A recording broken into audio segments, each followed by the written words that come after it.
Hey guys, welcome. This is Jen Frost with Faith in Fabric, and I'm thrilled today to share a new pattern with you.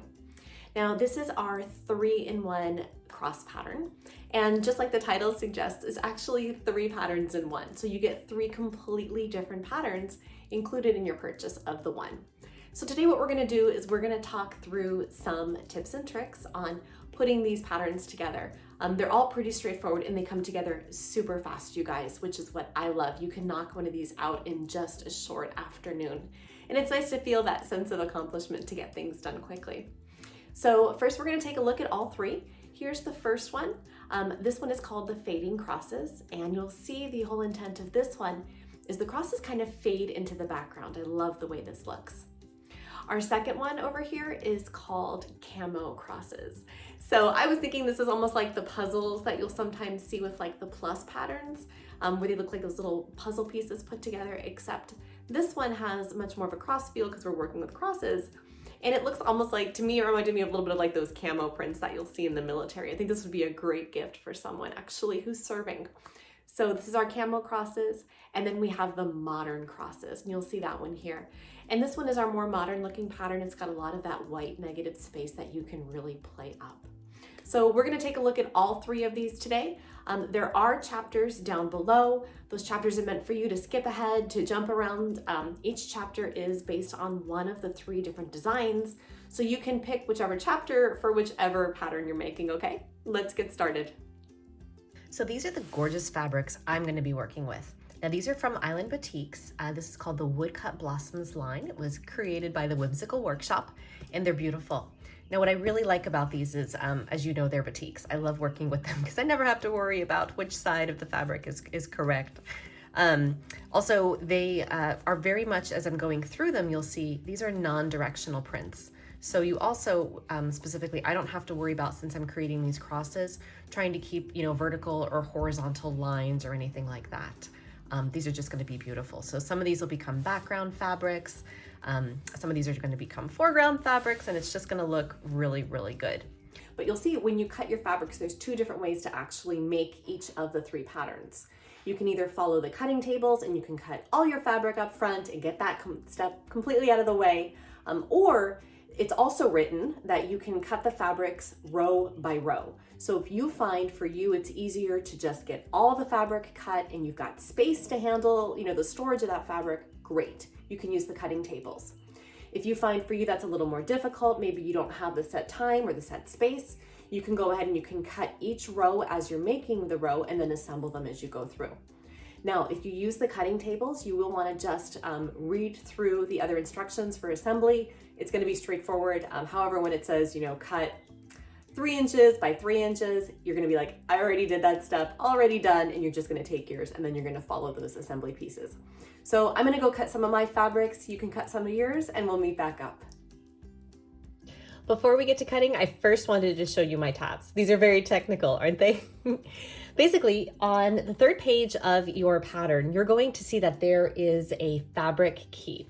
And what that does is it takes each one of these fabrics. Again, these are from that Woodcut Blossoms line. There is a link to these fabrics down below, but I've gone through and I've labeled each one of the fabrics I'll be using. Now, I have a lot here because I'll be making all 3 of the patterns, all 3 of the 3 crosses 3 ways. Say that 3 times fast. And so I've got a lot more fabrics than you might have if you're just making one of them. But I do think it's important for you, regardless of if you're making one of these patterns or you're making all 3, to go through and to label your fabrics before you start cutting them. That's going to have an opportunity for you to pair some fabrics side by side.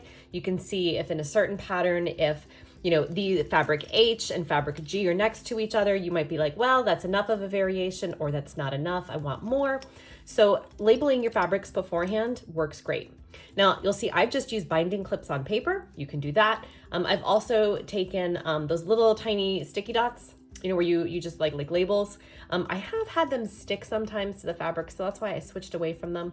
A lot of times too, I'll sometimes pin these just with like a straight pin. So however works for you when it comes to tagging your fabric works, but I would definitely recommend that before you cut.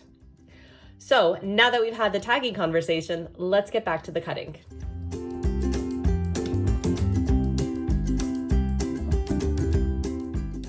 Wouldn't it be nice if cutting was really that easy? Now, I want to tell you that it actually can be.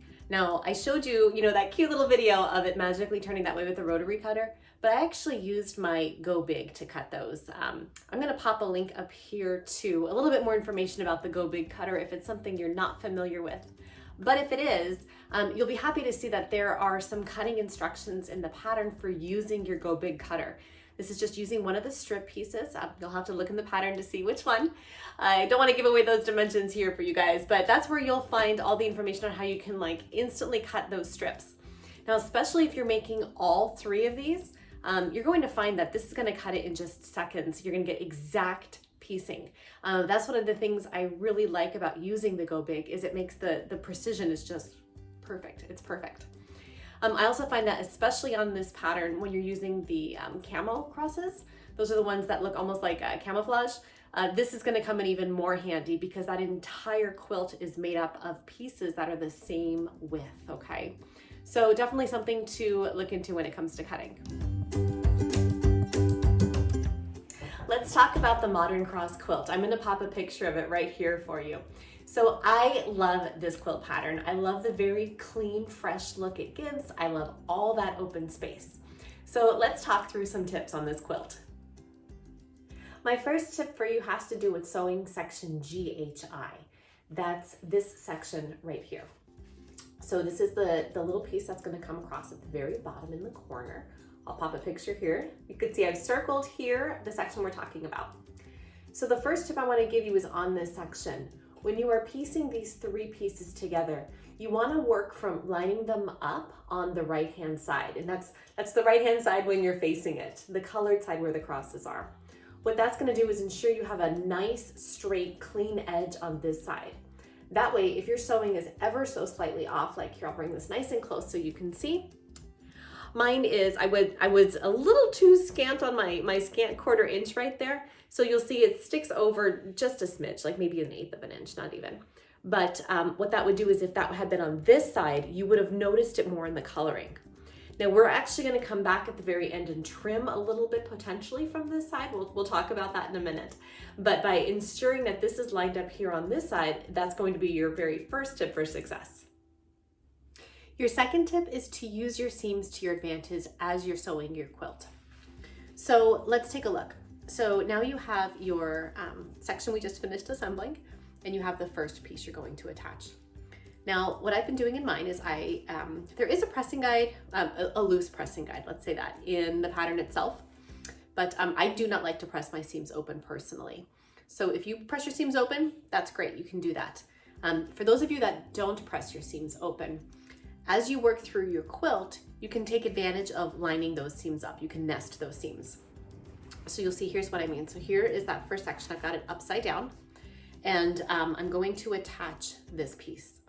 So I also over-exaggerating a potential problem you might run into. So I promise I didn't actually sew it this bad. Just as an example, I want you to see. So what I'm going to do is I'm going to take this piece and this piece, and I'm going to line them up from the bottom. Now, the reason I'm doing it from the bottom this time is because I really want to make sure that these crosses are perfectly aligned. And let me show you why. So if I do it from the bottom, in this example, you'll see I can nest my seams right here, and it lines up perfectly. So that way when this opens up, my cross looks phenomenal, right? Now, let's take a look if I had lined it up the other way. I kind of over-exaggerated this a little bit. You'll see, so here's my piece. And sometimes when you're piecing big strips together, if you're going with a scant 1/4 or you tend to pull in a little too much fabric on your 1/4, you might end up with a little bit extra or a little bit short. That's what this example is showing you. So let's pretend I had sewn this and cut this perfectly. In my mind, I cut it right, but I actually made a mistake. If I had lined it up and started from the top where there's nothing that's up here that needs to be lined up, right? And I came down, you'll see what happens is, I've got too much fabric on the bottom. And now if I sew this and open this up, you could see my cross is not lined up anymore. See how I've got almost 1/2 of an inch of error mistake there, okay? So again, I purposely cut this one a little funny just to show you that, but that's something you're gonna run into. This is actually a really easy pattern to make. There's just a lot of really precise piecing, say that 3 times fast, that you're going to need to have. So again, whenever you can, work from lining up those seams. Please use your pins, guys. This is a perfect time to grab those pins, pin those crosses where they need to be, work the fabric in. So, you know, like if you line up this seam, you can pin right here, and say you had another cross you needed to line up here, you kind of work those seams together. You know, you might end up with it pulled a little bit tighter on the bottom and a little bit looser on the top, but usually that will come out with just some gentle pressing, and you can continue sewing. So there's your second tip. Your next tip has to do with pressing those seams. Now again, we just talked a little bit about pressing, and there is a loose pressing guide already in the pattern, but when it comes to pressing your actual strips, I find that there's a way that you can minimize any of the colors showing through, and I wanted to make sure we talked about that very briefly. So obviously we're using a very light colored fabric here. I've got pretty much white on white as my background. Now you might be using a bold color, good for you, but that would mean that you have some of your crosses then as a lighter color. Now, if you are sewing, you know, this is like an almost white on white, this is pretty much a white on white, you won't really see those colors coming through regardless of which way I press the seam. However, when I have this very, very dark, bold color here, I always want to press my seams towards the colored part. And the reason I'm doing that is because you won't see here on the front, you don't see any seam here. You know, sometimes what can happen is if you, let me see if I can fold this just right so it happens. You can see a little bit here. So I folded the white down, but normally what would happen is if you have a little bit of that darker color fabric that's just like a skosh taller on the seam than the lighter colored fabric, and you press towards the lighter color, what's gonna happen is you're gonna see, like you can see a little bit of that pink coming through the white, especially when you put this against like a white batting, you're really gonna see it pop through. So you definitely wanna try to, you know, avoid all those things up front, so when you're done, you don't see anything that doesn't look the way you want it to. So easy tip there, especially on this modern cross piece where pressing really isn't that important except for a couple spots. You can really press these towards the darker color to make sure that your final quilt top is as clean as it can be. Your next tip relates to putting your two final pieces together. So you should have your top section right here. Ta-da! And you should have your bottom section down here. Okay? Now, there is an easier way to do this. Again, we've built this knowing that precise piecing is sometimes not always precise as it needs to be or as it can be, but sometimes it really needs to be pretty clean. So there's a way to work around this. You'll notice on your bottom piece, you have a lot of just white space over here. Nothing over here needs to be lined up. So we're gonna be starting our pinning by matching up the colored side first, okay? So on your bottom, you're gonna start with your color here, and you're gonna match that up to your colored top, okay? So you'll see what I'm gonna do is I'm gonna take these two and I'm going to line them up. Now I'm gonna come back through and I'm going to nest all of my seams. So like for example, this purple cross here on the end, this has to match up. So I'm gonna nest those seams together. I'm gonna come over and I'm going to make sure that the second cross as well nests. Okay, from there, it's pretty easy because you'll see, I'll line these up here and I'll show you what happens is when you line yours up, unless you are a super sewing rock star, and if you are, good for you. When you line these up, you may end up with a little bit of white space, either on the top portion or on the bottom portion. Now mine's on my bottom portion. You'll see I have, you know, maybe not quite a quarter, just under a quarter of an inch here of extra. So by lining this up over here and then sewing across, this extra at the end, we can just square it off, no problem. And that's because we had all these rows that were added to that bottom. So again, some people tend to add a little bit more than a generous few, you know, micromillimeters as they're sewing their quarter inch. Some take that away, and so you might find yourself on one side of the fence or the other. But this is a really easy fix for that since we have all that negative white space. Obviously it applies to this quilt and then any other quilt in the future you have where you see you have dead white space as opposed to spots that have to be lined up. Always start with those colors, leave the white space because you can always trim some of that off without losing the pattern. So let's go ahead, sew this together and see how it looks. Ta-da! There it is. I love this little quilt. So you'll see here it is. There's the bottom and the top and everything lines up perfectly. So hopefully your quilt has lined up perfectly too.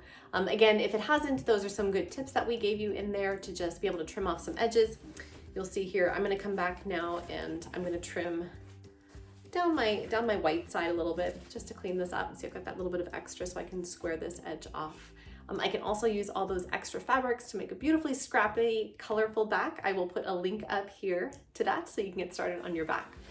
But before you do your back, you may want to jump into the next quilt pattern. Let's get started.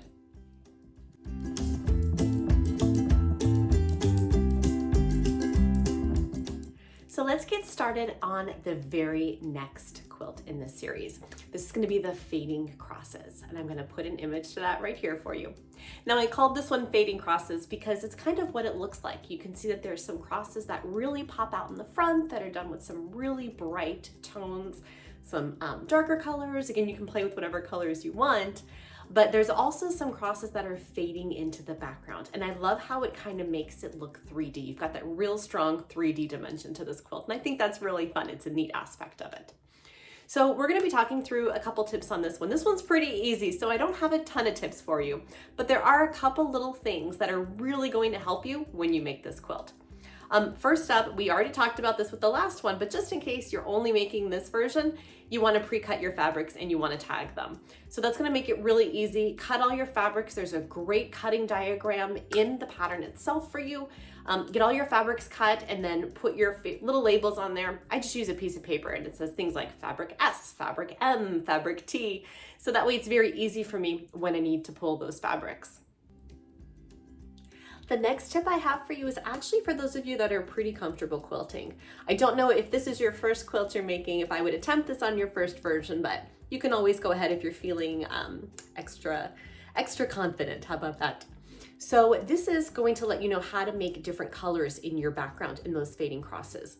Now in your pattern, you'll see I have them all listed as fabric B. It's all the same fabric, but you may want to play with colors of fabric in the fading. So for example, if you're doing like mine is, it's a white background, and then I have it's a very pale white on white print. It's a little bit darker, so it will stand out. You know, it's not going to totally fade and blend in, but you may want to mix and match colors.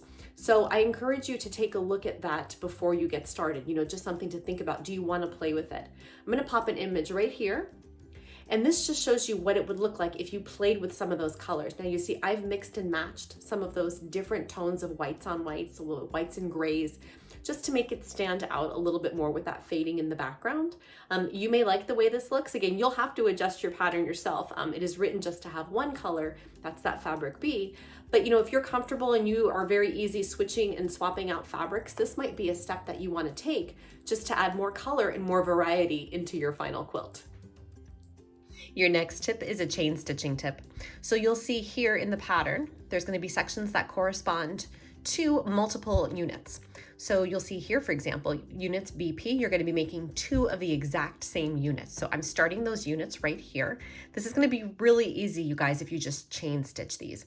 So instead of making unit B all the way through and then going back and repeating the exact same thing to make unit P, it's going to be much quicker if you just do, you know, unit B and P at the same time. So I'm going to line up my 2 pieces for the first step here. I'm going to chain stitch those, press them open. Then I'm going to add the next unit onto both, chain stitch, press it open, and you're going to go through it a lot quicker. You'll see there's even some sections here where you're going to be sewing doing it in 4s. So that'll be even faster again if you continue to chain stitch all of your pieces. Your next tip is to make sure when you're sewing that each of your segments, A through Q, are all 17 inches long. You want to measure them after you've sewn a segment, but before you attach it. And let me show you why. So I'm attaching my segments, and you'll see right here, I am about 1/4 of an inch. Well, that's not that much. About 1/8 of an inch off right here. And sure enough, when I measure, I am just shy of the 17-inch mark. Now, when I went to look why, it's because I have a seam right here that I was a little bit too generous with my 1/4 of an inch there. So I'm gonna go back and fix that.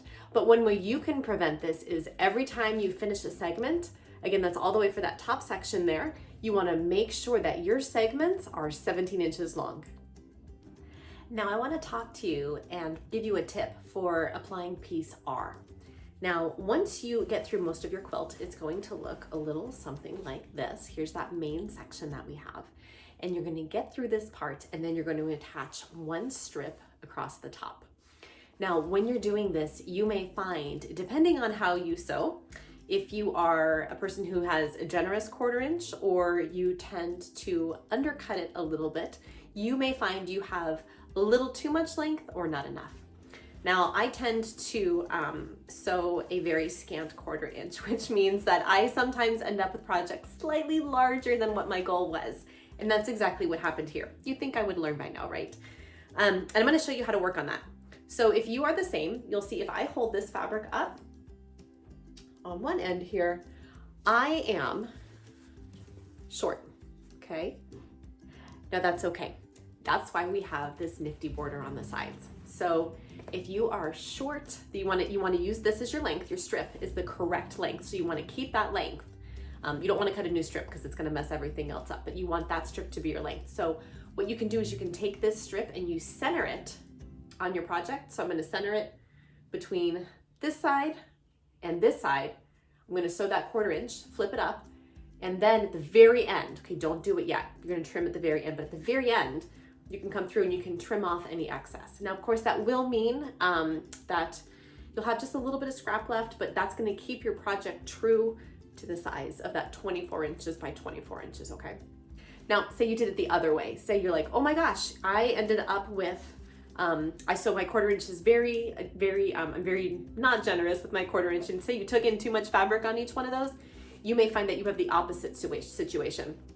You may find that instead of your project being 24 inches long, that it's short, okay? So in that case, what you can do is you can actually go ahead and take these off, these two sides, and you can make them a little bit wider, okay? Because it's just gonna be negative space on the sides. Now you will have to adjust on the next step when you go through and you have those end pieces. But again, I'm kind of playing worst case scenario here, right? If you're off by like 1/8, it's not that big a deal. You know, even if you're off by 1/4 inch, you can center it and you can, you know, make up for that 1/8 inch on each side. We're just talking through worst case scenario if you really kind of botched it on one side or the other, or ended up with a little too much or not enough fabric, okay? So that should help you apply that strip. And voila, your quilt top is done. I love this one, you guys. So you can see in mine here, again, I followed exactly as the pattern is written, and so all of my background fading crosses are all the same. And I love how they really do. You can see they just kind of fade into the background, but they add that second dimension to the pattern. And they make it a whole different pattern than it would be if it was just like 9 crosses sitting there. It wouldn't quite have that same impact.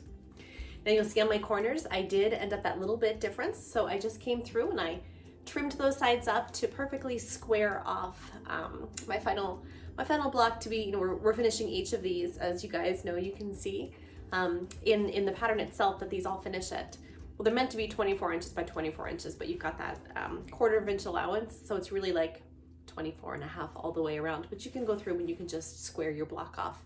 And that's one of the benefits of having a lot of this white space all the way around, is if you need to, you can just take off a tiny scotch all the way around to perfectly square off your block. So hopefully you enjoyed making your fading crosses. We have one more quilt top left.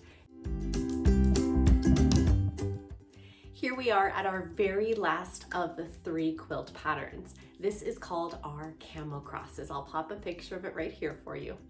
Now, this was actually originally called Puzzle Crosses because I felt like it was a puzzle trying to figure out how to make these work. You know, I was inspired by all of those plus cross quilts that you see out there, where it's just like the little plus sign and they all intermingle and connect. I was like, I gotta be able to do this with a cross somehow. And it took probably a lot longer than you would expect to figure out how to fit these pieces together to work. But I'm so excited with how it turned out. So I had been calling it Puzzle Crosses, and then my husband came over and looked at it and he's all, that looks like camo. And I loved that idea because I thought how beautiful this would be to make this small quilt hanging for a friend or a family member, or even yourself if you have served in the military. And a huge thank you to everyone who has. You know, we grew up, my father was in the military, my grandfathers were in the military, my father-in-law was in the military, so we come from a very military family. And so it just felt very nice to kind of give a little bit of a tribute to them through our Camo Crosses quilt. So let's jump in and talk about some tips. Your first tip obviously is to pre-cut your fabrics if that works for you. Label them with which fabric is which. It's going to make it very, very easy when you go through to assemble it. And your second tip so far, even though we haven't even started yet, is to make sure when you're cutting, you are being precise. This quilt is going to come together not very nice if you're not precise with your cutting, and that's because there's so many parts that mix and mingle. If you think back to the other two quilts we made before this, the other two panels in this series, they all have some larger areas. This one doesn't. This is all made up of little piecing, and it's all the same sized piecing roughly. You know, it's either, you know, like the longer part of the cross or the shorter pieces, or there's a couple mid sizes mixed in. But if you're off a little bit on that cutting, and then you get ever so slightly off a little bit when you are doing your 1/4 inch allowance, it's not going to work when you try to fit it together. You're gonna have some rows that are too long and short, and when you try to make those crosses, like the cross part of the cross connect, you're gonna end up with the we'll call it the vertical piece of your cross, and then the horizontal bars are gonna go, and they're gonna look a little bit off. And so you really wanna make sure that when you're cutting, this is not the time that you wanna be FaceTiming with a friend while you're getting some extra cutting done or anything like that. You really wanna make sure you're precise, okay? So let's get started assembling it, and we will continue to pop in with some other tips. Your first tip has to do with how to line up your fabrics. So before we start sewing, you'll see what I've done is I've taken my longer strip and I've applied it to the strip that I'm sewing. Now I'm not only gonna line it up this way, but I also wanna make sure that you'll see, I'm gonna make this look really bad for a second. Let's pretend it looks like that. So you might say, oh, well, I'm lined up here, but you'll see you are not lined up here as well. So what's gonna happen is as you open this, it's going to open, and instead of having like a nice long strip, you're gonna end up with a strip that kind of is curving on you, and you don't want that. So what you wanna do is make sure that when you put this together, you're lining it up on your edge, and you're also making sure that it's straight all the way down. And that's going to make sure that once you press this straight, it's going to be that much more to your advantage of actually getting a nice straight piece to work with. Your next tip has to do with keeping things straight. So, and I'm not talking straight vertically, I'm talking about straight when you're assembling your rows. So this is really easy. You'll see on the very first row, what I've done is I've stuck a pin in the corner.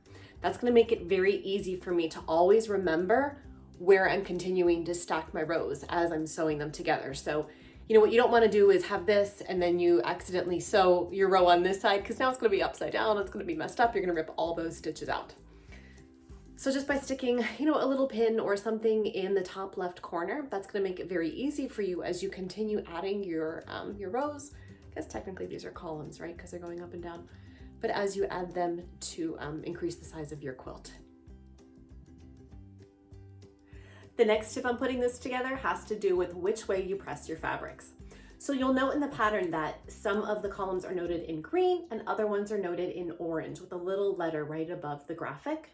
That's going to tell you which direction you want to press your seams. Now you'll see here, I'm either pressing my seams up or I'm pressing them down. And that's going to make a big difference when you start assembling some of these rows, some of these columns here, because you will want to nest those seams. So you'll see you'll be able to take your columns, you'll be able to put them together, and then wherever those seams are lining up, they're going to come together and they're going to nest perfectly, which is going to give you that nice, clean, sharp look that we really want for this quilt top. And there you go. There's your third quilt top all done now. Here are your Camo Crosses, and I love this one. I did this one all in blue. It kind of reminded me of like that aqua look. Underwater kind of themed. I wanted to do something that, you know, tied more into the ocean. We've done so many of the others in the pinks and purples for Lent and Advent, so loving the way this turned out. Now, down below, if you haven't already picked up your pattern, you will find a link to the pattern. You'll also find a placeholder link. We're going to be free motion quilting these. And so as those videos come out, I'll be making sure to update this one with direct links to those so you can get some ideas on how you can free motion quilt your quilt tops too to make them even more lovely. Thank you for sewing with me. If you haven't already subscribed, there's a subscribe button here for you at the end, and I look forward to joining you on your continued sewing adventure. Take care.